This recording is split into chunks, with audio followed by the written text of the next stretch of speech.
She had the divorce papers in her hand. She had already read through every page, twice.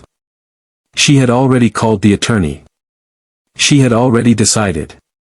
And then he walked into the kitchen at 11:30 on a Tuesday night, still in his work clothes, and he looked at her the way he had never looked at her before, like a man who had just realized, far too late, exactly what he was about to lose. And something in Sophia Harrington Cole went completely, terrifyingly still. Because here is the thing nobody tells you about falling in love. Nobody tells you that it can happen quietly. Nobody tells you that it can happen in the middle of 18 months of silence, in the middle of a marriage that was arranged by your parents before you had ever said a single word to each other. Nobody tells you that love can grow in the most barren of soils, in formality and distance and separate bedrooms and polite dinners and the very particular loneliness of lying awake at night knowing that the man sleeping 30 feet away from you is your husband, and still being a complete stranger to him. And nobody tells you what it feels like to realize all of that in the exact same moment that you are 4 days away from ending it. Ethan Cole was 34 years old. He was one of the most successful real estate and development tycoons in the country. He was the kind of handsome that made people in boardrooms forget their train of thought. He had built his first property portfolio before he was 23, and by the time he turned 30, his name was on buildings all across the eastern seaboard. He had everything that the world tells a man he is supposed to want. And he had never, not once in his entire life, allowed himself to be fully known by another human being. Sophia Harrington was 26. She was brilliant, she was patient, she was the kind of woman who walked into a room and made it feel warmer just by being in it. She ran a philanthropic foundation that funded youth arts programs across 5 states. She had an undergraduate degree from Georgetown, a master's from Columbia, and a laugh that her best friend Priya used to say should be illegal because it made everyone in earshot want to be the reason she made that sound.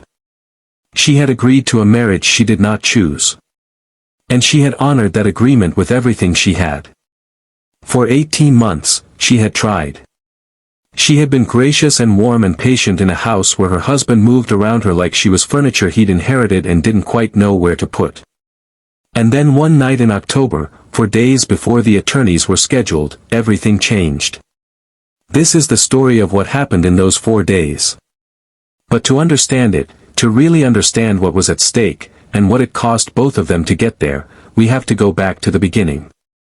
We have to go back to the day 2 families made a decision, and 2 young people said yes to something they barely understood, and set in motion one of the most quietly devastating and quietly beautiful love stories you will ever hear. This is love at the edge of divorce. And I promise you, stay with me. Because what happened between Ethan Cole and Sophia Harrington is the kind of story that changes what you believe is possible. Before we go any further, I need to ask you something.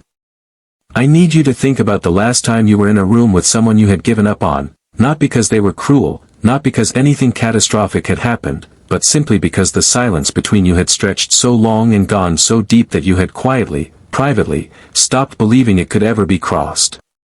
Maybe it was a marriage. Maybe it was a friendship. Maybe it was a parent or a sibling or someone you loved and had slowly, painfully let go of. I need you to hold that feeling. Because that is exactly where Ethan and Sophia were. Now I need you to ask yourself 3 questions. And I want you to sit with them, because we are going to answer every single one of them before this story is done. The first question is this: how does a man who has spent his entire adult life behind a wall of control and emotional distance finally crack open, and what does it take to get there? The second question: what does a woman do when she discovers, in the worst possible way, that the man she had given up on had been falling in love with her all along, in the silence, in the distance, in every small, private moment she had assumed meant nothing? And the third question, and this is the one that should keep you awake: if you had already made the decision, already told the attorneys to proceed, already grieved the loss and started to make peace with moving on, would you have been brave enough to stop?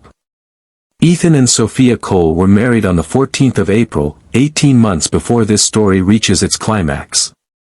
They were married in a ceremony that cost more than most people earn in a year, in front of 200 guests who had not the faintest idea that the couple at the altar had spoken to each other in person exactly 3 times before that day. 3 times. 3 carefully arranged meetings, each chaperoned, each formal, each lasting no more than 2 hours. 3 meetings between 2 people who were being asked to build a life together. They did not hold hands during the ceremony unless they had to. They stood at that altar composed and beautiful, 2 young people from 2 powerful families performing the roles they had been prepared to perform. And when the officiant said, "You may kiss the bride," it was brief, and it was careful, and it said everything about what the next 18 months were going to look like. But it also said something else, something neither of them understood yet. It said, "We are here. We showed up. We made a choice." And choices, even the ones that feel like obligations, have a way of meaning more than you expect them to, given enough time.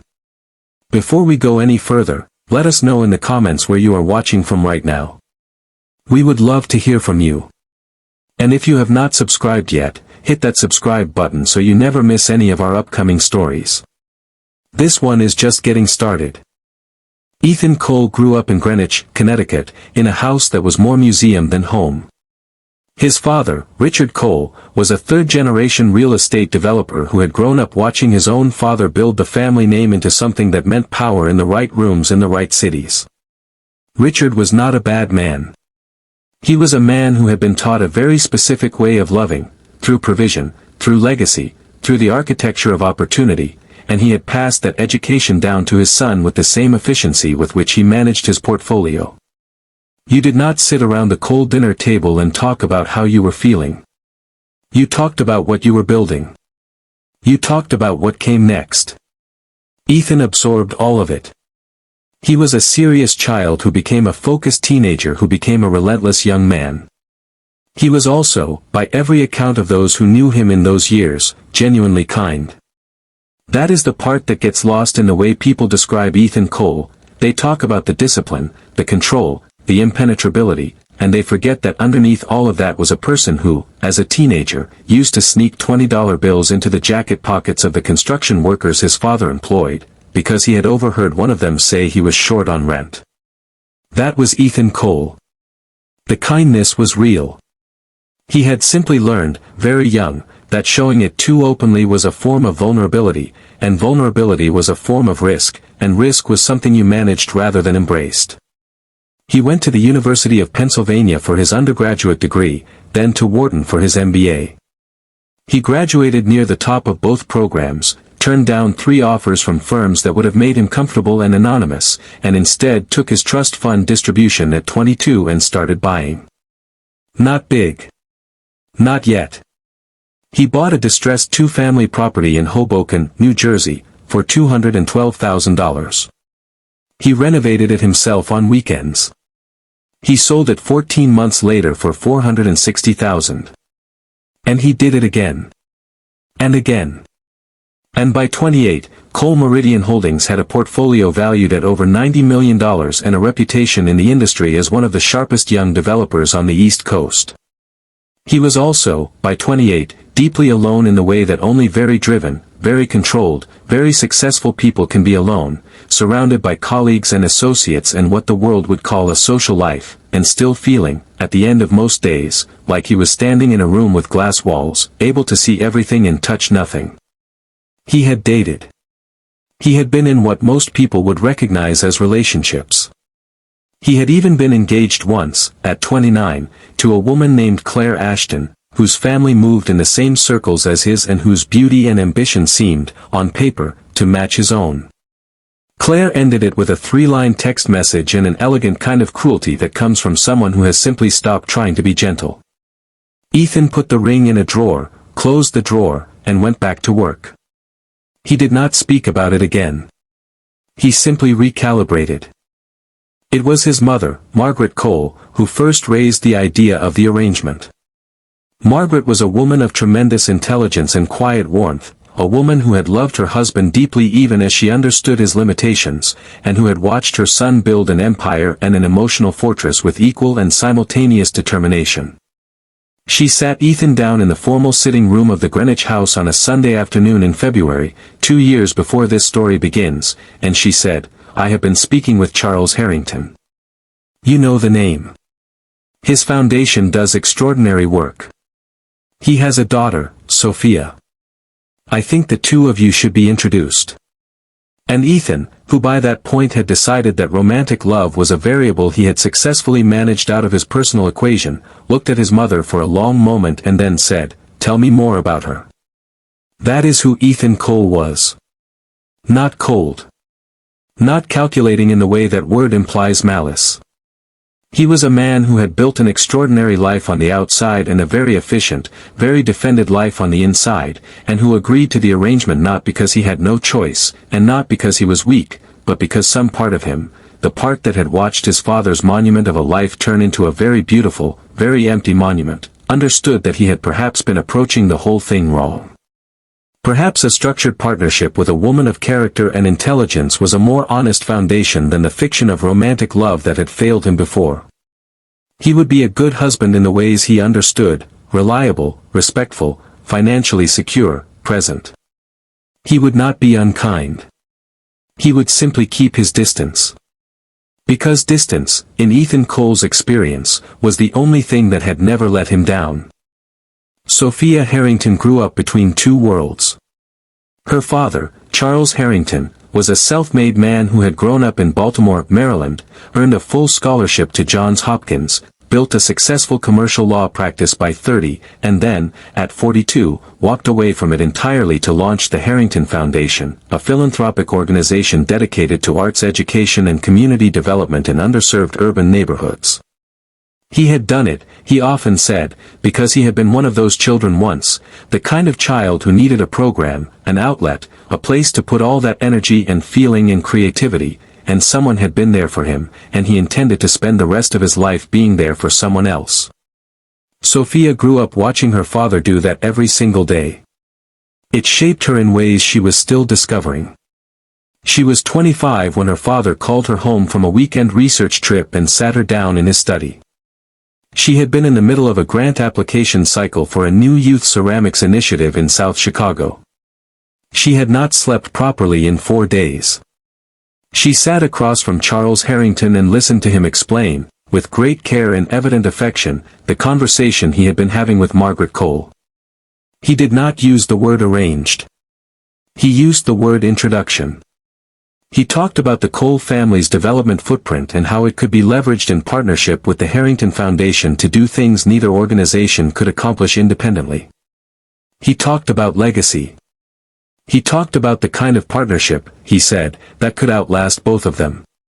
And Sophia listened to all of it with the focused patience that was one of her most defining qualities, the patience of a woman who had grown up watching her father build things carefully, brick by brick, never rushing, never cutting corners. She asked him one question when he was done. She looked at her father and she said, "Is he a good man?" And Charles Harrington, who was not a man who said things he did not believe, looked his daughter in the eye and said, "I think he has the capacity to be." That was enough for her. Not because she was passive. Not because she had no opinions or desires of her own, she had spent her whole life building a vision for her future, and it included love, the specific, daily, growing kind she had read about and observed and hoped for. But because Sophia understood something at 25 that most people don't understand until much later, you cannot always choose your circumstances.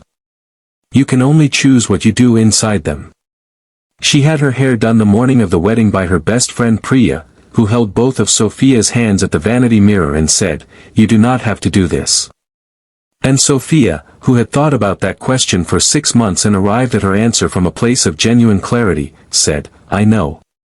And then she stood up, and she let the stylist put in her veil, and she walked down that aisle alone because her father had offered to walk her and she had told him she needed to do it herself. That small detail tells you everything you need to know about Sophia Harrington. She was not a woman who was pushed into things. She was a woman who made her own choices, even the hard ones, and owned them completely. What she did not fully anticipate, what no amount of preparation or wisdom or self-knowledge could have told her in advance, was what it would actually feel like to live inside a marriage with someone who looked through you. To share a home with a man who was courteous and never unkind, who paid every bill and kept every professional commitment and appeared at every required social function, and who somehow, through no act of cruelty and no single dramatic failure, managed to make you feel like a ghost in your own life. That is what the first 6 months of the Cole marriage felt like to Sophia. And she bore it with a grace that, in retrospect, was one of the bravest things she ever did. The penthouse was on the 43rd floor of a building on the Upper West Side of Manhattan, a fact that Ethan had decided on without consulting Sophia, because at the time he made the arrangement, it had not occurred to him that he should. She arrived there on the evening of their wedding, still in the lower half of her bridal gown with the train folded over her arm, and she stood in the entryway of the apartment for a long moment looking at the city spread out behind the floor-to-ceiling windows like something from a dream, and she said, "It's beautiful." And Ethan, who was standing behind her with 2 glasses of champagne he had organized in advance because he was nothing if not prepared, said, "I'm glad you like it." And that was, in its entirety, the most personal exchange they had in the first 2 weeks of their marriage. They established the rules of their coexistence with the implicit efficiency of 2 people who are very good at managing expectations and very committed to not making things worse. He left for the office by 7 each morning. She left for the foundation by 8:30. They overlapped at dinner on Tuesdays and Thursdays and on Sunday evenings, a schedule that had been arrived at naturally and that neither of them acknowledged as a schedule because doing so would have required a conversation about the fact that they were living like polite roommates in a 4,300 square foot apartment. They attended required social events together. They were impeccable at those events, charming, composed, and absolutely convincing to everyone watching. The private truth was different.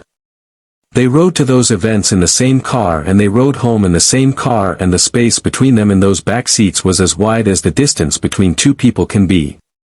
Sophia did something in month 2 that she would never mention to Ethan and that he would notice and never mention to her. She found a small succulent plant at a farmer's market on a Saturday morning when Priya dragged her out of the apartment for air. It was $3. She brought it home and put it on the corner of Ethan's desk in the home office, because the desk faced a window with good morning light, and she thought, in the practical way that she thought about everything, that something green and alive in that room might make it feel less like a work site. She did not leave a note. She did not tell him. She simply put it there. Ethan found it on a Monday morning, stood and looked at it for a moment, and then sat down and began his day. He never moved it. He never asked about it. But 3 weeks later, Sophia noticed that someone had watered it. She chose not to draw any conclusions from this. She simply noted it, quietly, and moved on. The first time they really laughed together was an accident. It was month 6, a Saturday night, and Sophia had come home from a foundation event to find that a pipe had burst in the second bathroom and a plumber was leaving as she walked in, assuring her it was handled. Ethan was in the kitchen attempting to cook dinner, not because he was a cook, but because the housekeeper was off and he had apparently decided that ordering in would be an admission of something he wasn't prepared to admit. He was making pasta, and it was going poorly, and when Sophia walked in he had a dish towel over his shoulder and a very specific expression on his face that she would later describe to Priya as the face of a man at war with a pot of water. She looked at the stove. She looked at him. She said, "Do you want help?" He said, "I have it under control." The pasta boiled over 30 seconds later. And she laughed, not a polite laugh, a real one, sudden and bright and completely uncontrolled. And Ethan, startled out of his composure by the sound of it, laughed too. For about 10 seconds. Then they made dinner together without speaking, and it was almost easy, and neither of them acknowledged any of it afterward. But something had shifted, just slightly, like a door that had been stuck for a long time had been nudged and found to be less stuck than expected. Month 8 was when it started to get complicated. And when I say complicated, I mean it in the way that a person's face gets complicated when they are trying very hard not to feel something that is happening to them anyway. Ethan had begun, without quite registering it, to restructure his evenings around Sophia's presence. He told himself it was logistical, That he simply found it more efficient to review documents in the living room rather than the office if she happened to be working there too. He told himself that the conversations they had begun to have at dinner, real ones, about her foundation work and his development projects and opinions they each held with unexpected conviction, were simply the natural evolution of two professionals sharing a living space. He was very good at telling himself things. He had been doing it for years. Sophia was less willing to lie to herself, which was one of the things that made her both braver and more exposed than Ethan in this period of their marriage. She knew, by month 8, that something was happening to her that she had not budgeted for.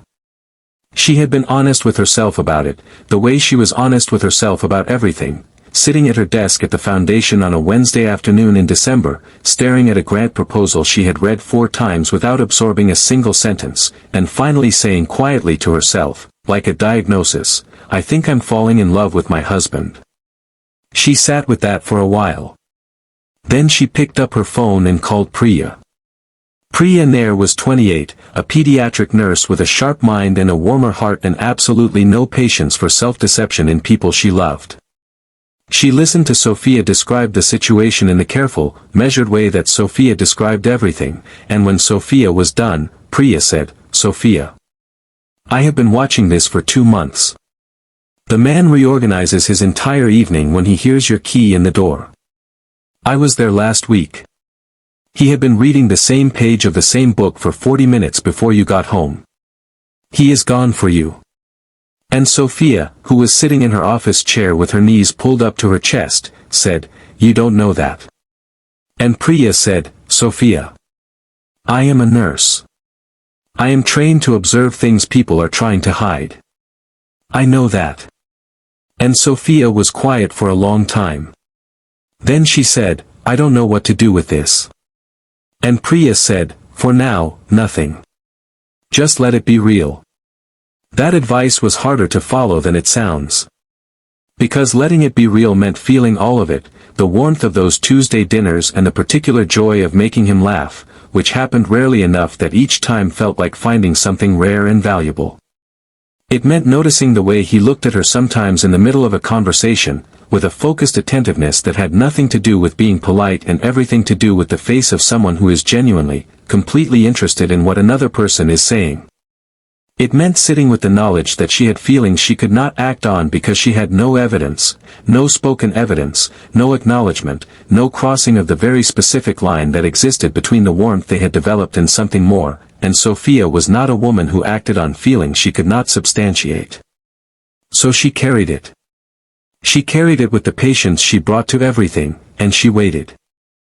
Ethan, meanwhile, was having what he would later describe, in the one conversation in his life where he was fully honest about it, as the most quietly destabilizing experience of his adult years.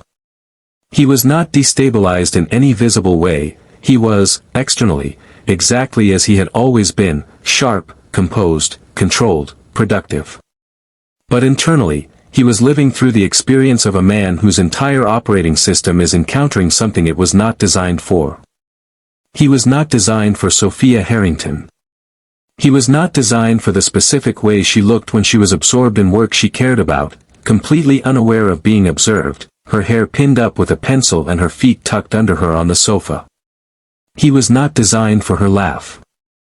He was not designed for her kindness, which was not the performed kindness of the social events they attended but the quiet, specific kindness of a person who notices things, who left his coffee on the counter before she left in the mornings without ever once making a point of it, who asked him once how the Greenwich project was going and then, 3 weeks later, without prompting, asked a follow-up question that demonstrated she had remembered every detail of what he'd said. He had never been known that carefully before. He did not know what to do with it. The Harrington Foundation annual gala was held in the 3rd week of February, 10 months into the marriage. Sophia had been planning it for 4 months. It was the foundation's largest fundraising event of the year, and she had coordinated every element personally: the programming, the silent auction, the speaker lineup, the catering, the 60-person service team, the 3 crises that she managed behind the scenes on the night itself without letting a single one of the 240 guests know that anything had gone sideways. She moved through that evening the way she moved through everything, with a focused, warm, completely effortless presence that made every person she spoke to feel as though they had her complete and individual attention, because they did. Ethan watched all of it. He had been to events with Sophia before. He had stood beside her at galas and benefits and fundraising dinners, and he had done his part, charmed the right people, made the right donations, maintained the performance of a successful couple at ease in their world. But that night was different, and the difference was that something in him had shifted just enough to see her clearly. Not as his wife, the role she occupied. Not as a piece of the arrangement, the function she served. But as Sophia, this specific, extraordinary person who was moving through a room she had built from the ground up, handling the machinery of a very complicated evening with one hand while using the other to make every single person in the room feel specifically valued. She was remarkable. Not in the general sense of the word. Remarkable in the private, particular sense, the way a thing is remarkable when you see it clearly for the first time and understand that you have been standing too close to it to register its scale. He said it to her in the car on the way home. They were 30 minutes into a 45-minute drive, the city running past the wet windows, and Ethan, who did not say things he did not mean, looked across the back seat at his wife and said, "You were extraordinary tonight." Not as a courtesy. As a fact. Sophia turned to look at him. She searched his face for the polite performance she had learned to expect and found something else instead, found the specific quality of attention that a person gives when they are saying something real. She said, "Thank you. That means something, coming from you." He said, "Why?" And she said, very quietly, "Because you don't say things you don't mean." He held her gaze for a moment. Then he said, "No. I don't." And they rode the rest of the way home in a silence that was not the absence of connection but the presence of something too large and too new for either of them to put into words. Not yet. There was a night, 2 weeks after the gala, that Sophia never spoke about to anyone except Priya, and that Ethan never spoke about at all. The power went out in their building during a late February storm, a building-wide outage that lasted from 9 in the evening until just past 2 in the morning. Sophia had lit every candle she owned. Ethan came home to find the penthouse transformed by that amber light, and Sophia cross-legged on the kitchen counter eating cereal from the box because the stove was electric and she told him with perfect dignity, absolutely no intention of attempting anything more ambitious in a power outage. He stood in the doorway for a moment, looking at her in the candlelight, and then he walked over and took a handful of cereal from the box without asking, and she handed it over without comment, and they sat there together on that kitchen counter for 4 hours. They talked in the particular way that people sometimes talk in the dark, with a freedom that the ordinary arrangements of their days had never permitted. They talked about his buildings, the ones he'd actually designed and not just developed, the architectural ambitions he'd quietly shelved in favor of financial pragmatism. He described one project he'd been sketching for years, and something in his face shifted as he talked about it in a way that made Sophia catch her breath, because it was the face of a man who was being completely real, and it was the first time she had ever seen it. When the power came back on at 2:14 in the morning, neither of them moved for a moment. The sudden electric light was almost intrusive.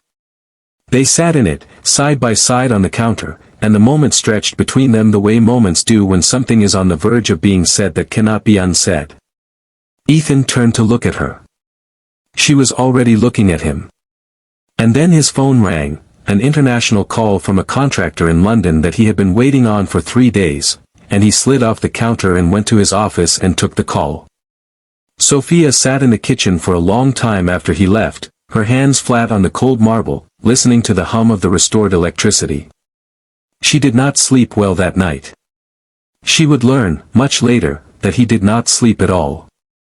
Month 11 began with something small, and small things have a way of doing enormous damage when the architecture around them is as carefully maintained and as privately fragile as the structure Ethan and Sophia had built. Claire Ashton came to New York for a consulting engagement the first week of November. She was 31 now, still striking, still composed, still the specific kind of elegant that comes from knowing exactly how you present in every room you walk into. She sent Ethan a message. It was brief and professional. She was in the city, she would love to catch up briefly, perhaps coffee. Ethan read it and thought about it for a day. Then he responded and said yes.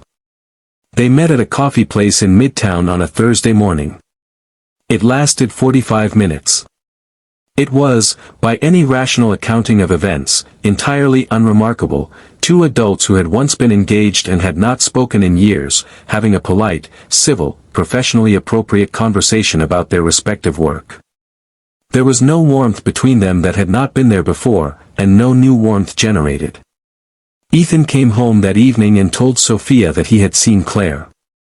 He told her directly, without being prompted, without editorializing, because he had made a commitment to honesty in this marriage on day one and he kept his commitments. He said, "I ran into someone from before, Claire Ashton. We had coffee. I wanted you to hear it from me." Sophia said, "Thank you for telling me." And she meant it. But trust and pain are not mutually exclusive. Sophia trusted Ethan completely. She also spent that night awake in a way she had not been awake in months, not with suspicion, not with anger, but with the very specific pain of a woman who has been quietly, privately falling in love and has absolutely no confirmed evidence that any of it is returned. Claire Ashton's existence was not the problem.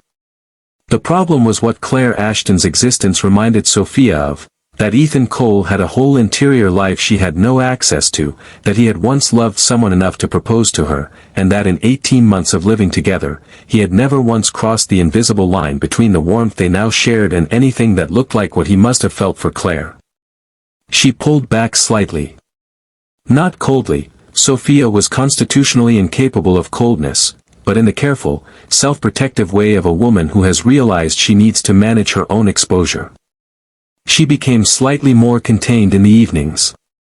She stopped lingering at the kitchen counter after dinner. She went to bed earlier.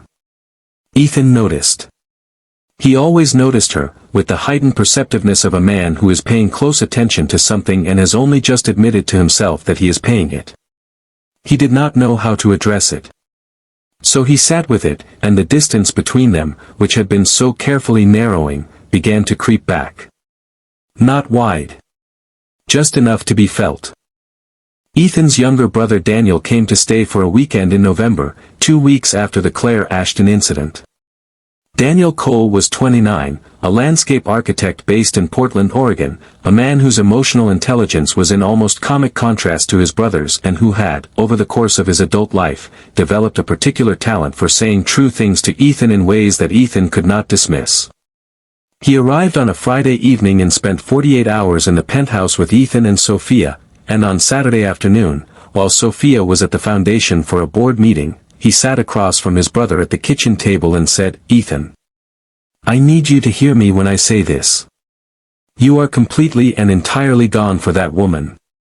Ethan put down his coffee cup. He said, "I don't know what you're talking about." Daniel said, "Yes you do. I watched you last night at dinner. You preempted everything she was about to need. You refilled her water glass before she reached for it. You moved the candle when you noticed her squinting in the light. You have memorized the way she sits in a room. That is not a man who is honoring a contract, brother. That is a man in love." And he did not wait for a response. He picked up his coffee and walked to the window, because he knew his brother needed a moment with that, and Daniel was the kind of man who understood the value of a moment. Ethan sat at the kitchen table for a long time after Daniel went to the window. He thought about what his brother had said. He thought about the candle, because he had moved it, and he had not been conscious of moving it, which was the most alarming part. You can tell yourself a great many stories about why you are doing what you are doing. You can construct narratives of practicality and logic and mutual professional respect that explain every behavior right up until the moment someone points out that you moved a candle across a table for a woman without even being aware that you were doing it. That is not management. That is not efficiency. That is something else entirely. He sat there and he felt it, the full weight of it, without the usual buffer of self-narrative. And then he got up and poured himself another coffee and did not say anything more to Daniel about it, because that was who he was. But something had shifted. Something that could not shift back. It was month 13 when the misunderstanding happened that nearly ended everything. Ethan had been in conversation with his attorney for several weeks about the terms of their original marriage agreement. The agreement contained what was referred to in the document as a review provision, a clause that allowed either party to initiate a formal review of the arrangement at the 18-month mark. Now, 13 months in, he was thinking about it constantly. He was thinking about it because he was in love with his wife and he did not know how to say it to her face, but he was very clear on one thing: he did not want an exit provision in his marriage. He did not want the option to review. He wanted the thing to be permanent and unambiguous, and he had called his attorney to find out the process for converting the original arrangement into a standard marital contract with no sunset clause and no review provision. It was, from his perspective, the clearest and most decisive action he had taken in his personal life in years. Sophia overheard part of the call. She came back to the penthouse on a Wednesday morning to retrieve her laptop, which she had forgotten in the home office, and she heard his voice through the partially open office door. She heard the words review provision. She heard the words 18-month mark. She heard her attorney's name mentioned. She did not stay to hear the rest. She picked up her laptop, and she went back down to the street, and she got in a cab, and she rode to the foundation with her hands folded in her lap and a very still expression on her face. She heard the wrong half of a conversation. She did not know that. She believed she had heard enough. She called her own attorney that afternoon. She used the words she had been quietly rehearsing for 3 weeks, since the Claire Ashton incident had reminded her that she was in a marriage alone. She asked about the process for initiating a mutual dissolution.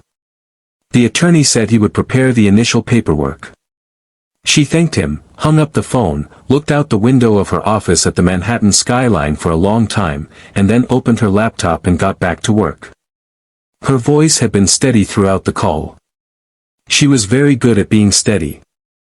She had been steady for 13 months. She was absolutely exhausted from it.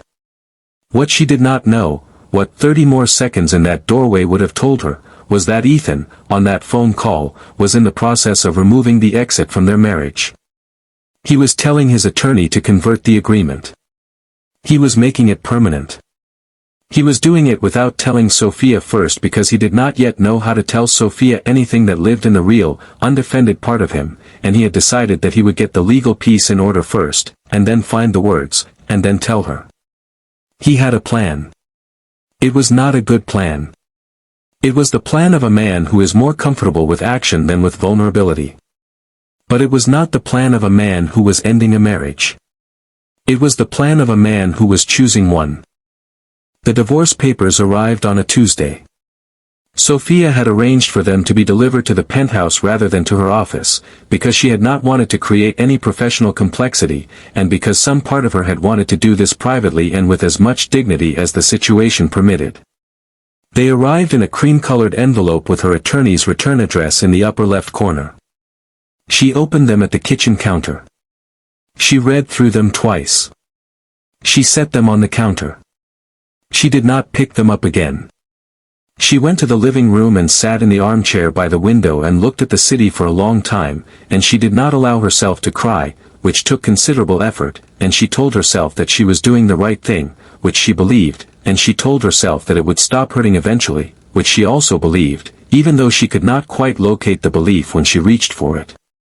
Ethan found the papers when he came home that evening. He stood in the kitchen and looked at them for a very long time. The cream-colored envelope. The return address.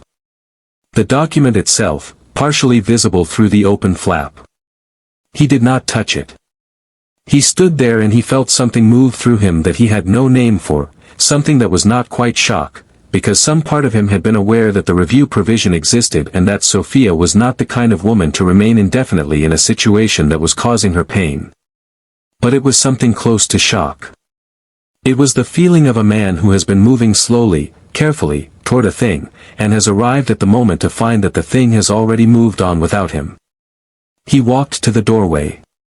She was in the armchair with a book she was not reading. He said her name. She looked up.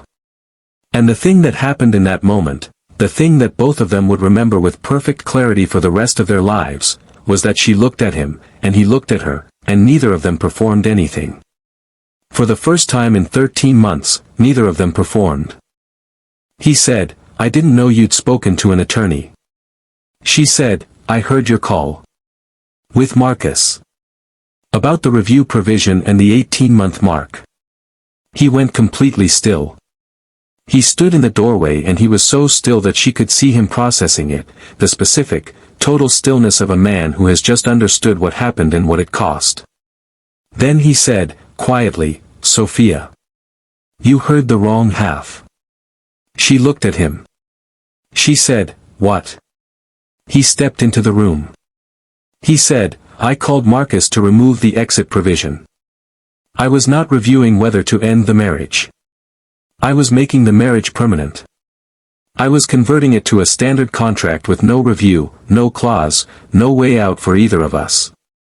I was making it so that there was no paper version of leaving in any drawer in this apartment. Because I don't want to leave. I have not wanted to leave for months. I did not know how to say that to you, and so I decided to do the legal piece first and then find the words, and I understand now that was not the right order." And he stopped. He looked at her. He said, "I am sorry I got the order wrong." She stared at him. She said nothing for a very long time.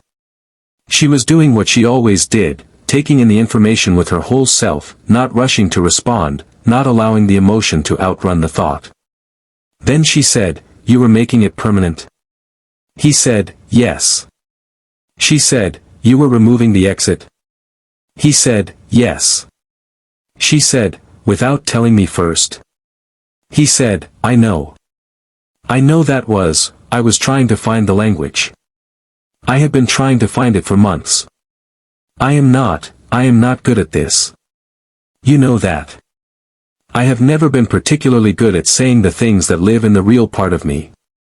But I am trying. I am standing here in this room and I am trying.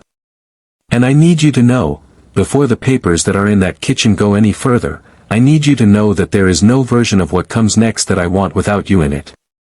Sophia Harrington Cole looked at the man she had been married to for 13 months. She looked at him the way she had looked at very few things in her life, with her full attention and her full heart and absolutely no protection. And then she said, "I have been in love with you since month 8. She said it simply, without drama, the way she said everything she meant. She said, "I decided in month 8, sitting at my desk at the foundation in the middle of an afternoon, that I was in love with my husband. And then I spent 5 months trying to manage that very carefully because I had no evidence that it was anything other than mine alone." She stopped.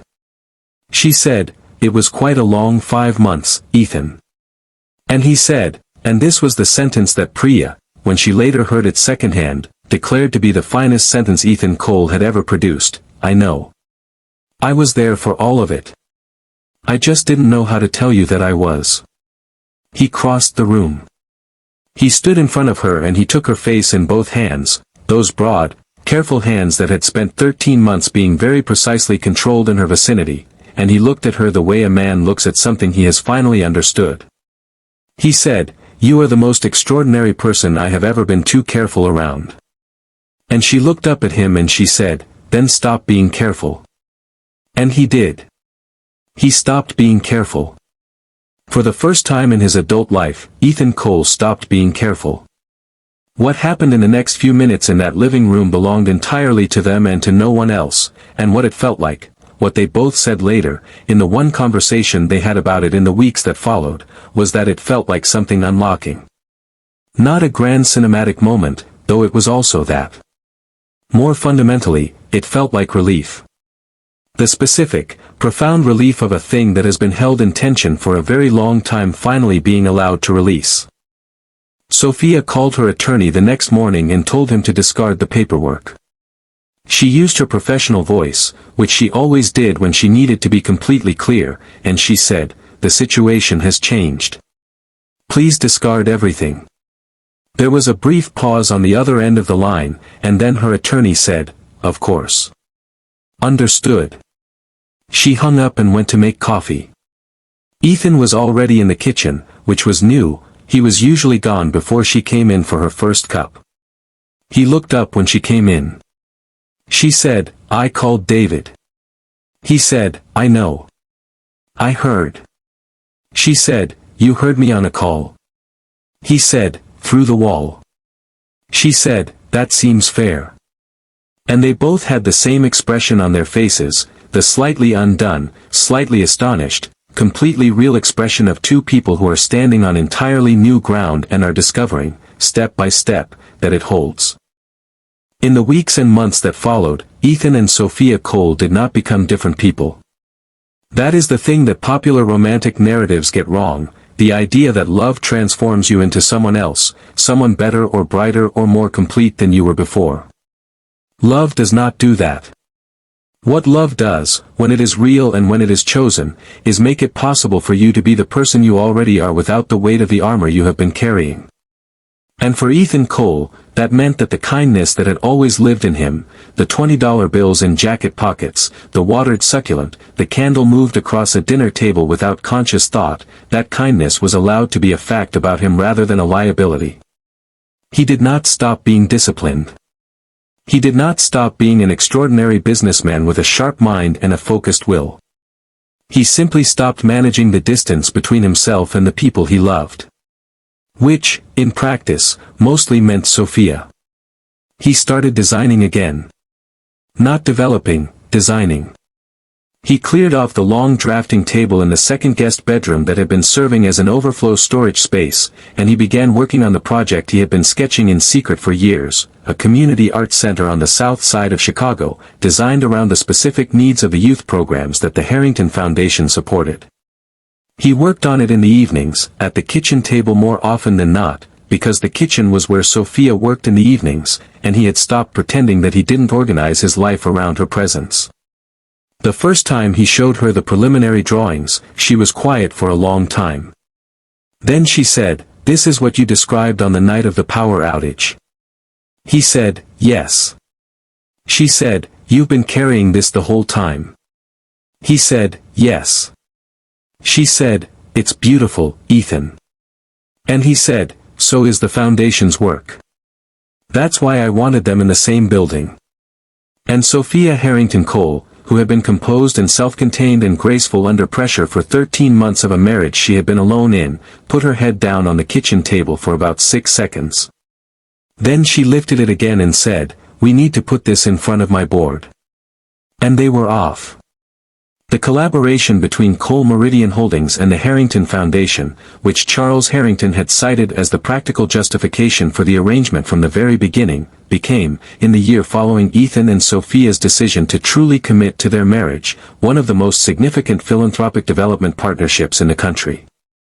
The Chicago Arts Center broke ground the following spring. It was designed by Ethan Cole, his name on the architectural drawings, not just the development contract, and its programming was built entirely around the Harrington Foundation's existing youth initiatives. 340 young people attended its first summer programming session. Sophia was there on opening day. Ethan was beside her. Charles Harrington stood in the back of the auditorium during the opening ceremony and was seen, by multiple people who had known him for decades, wiping his eyes. Priya Nair attended the opening day. She had been there, one way or another, for every important moment in this story, the early concerned lunches, the late-night phone calls, the singular afternoon when Sophia called her from the parking garage of the foundation and said simply, "He loves me. He told me." And Priya had had to sit down on a curb in the street outside her hospital because her legs stopped working for a moment. She gave a toast at the dinner the foundation held that evening. She said, "I want to propose a toast to two people who took the hardest possible route to something that was always inevitable. To Sophia, who said yes to something uncertain and stayed in it with more grace than anyone I have ever known. And to Ethan, who was worth waiting for, and who is going to spend the rest of his life knowing it." There was not a dry eye at the table. Including, for the first time in recent memory, Ethan Cole's. What is the lesson here? I am always cautious about the word lesson, because real stories resist the kind of clean summarizing that the word implies. But if there is something in Ethan and Sophia's story that belongs to all of us, I think it might be this: there is a particular kind of love that the world does not celebrate enough, not because it is small, but because it is quiet. Not the love that arrives in a thunderclap. The love that grows in the silences. The love that accumulates in a watered succulent and a moved candle and a question remembered 3 weeks after it was asked. The love that takes a long time to be spoken and a long time to be found and a very long time to become what it becomes. That kind of love is not less. It is, in many ways, more. Because it was chosen every day before it was ever named. Ethan and Sophia Cole almost signed their divorce papers 4 days before they told each other the truth. They were 4 days and one wrong half of a phone call away from walking away from the most significant relationship of their lives. That is how close it was. And I think about that, I think about the specificity of that margin, the narrowness of it, and I feel what I always feel when a story gets that close to going the other way, an immense and complicated gratitude. Not just that it worked out for them, but that it is possible at all. That two people can be that close to the edge and still turn back. That love can wait that long and still be there when you finally find the language for it. That is, I think, the real story. Not the near miss. The arrival. The fact that they made it. Before I let you go, I need to ask you something. We do not tell stories at Narrativa Mind Tales just to entertain, though I hope very much that this one entertained you. We tell them because we believe that a story told with honesty and care has the power to reach into the part of a person that facts and arguments cannot reach, and to shift something there. And the story of Ethan and Sophia Cole shifts something in me every time I return to it. It shifts something in the place where I keep my beliefs about what is possible between people. So here is what I want to ask you. Think of the person in your life, and there is always one, whose wall you have stopped trying to get past. The one you have written off, not because something terrible happened, but because the distance got too long and the silence got too wide and you quietly, privately, decided it was too late. I am not telling you what to do about it. I am just asking you to think about Ethan Cole on that kitchen counter, moving a candle he did not know he had moved. I am asking you to think about Sophia Harrington at her foundation desk, being honest with herself about something she did not know what to do with. I am asking you to think about what it costs a person to be that close to leaving, and to stay anyway. And I am asking you, what would it have cost them not to? That is the question I am leaving you with today. Not a simple one. Not one you can answer in a comment, though you are welcome to try. The kind of question that you carry with you and that keeps asking itself in the quiet moments, which is exactly where the important questions live. Ethan and Sophia Cole built something real. They built it out of obligation and formality and distance and one wrong half of a phone call and one right moment in a living room and the specific courage it takes to say, I do not want to leave. And what they built has lasted. That is not nothing. That is everything. Before we go, let us know in the comments where you are watching from right now.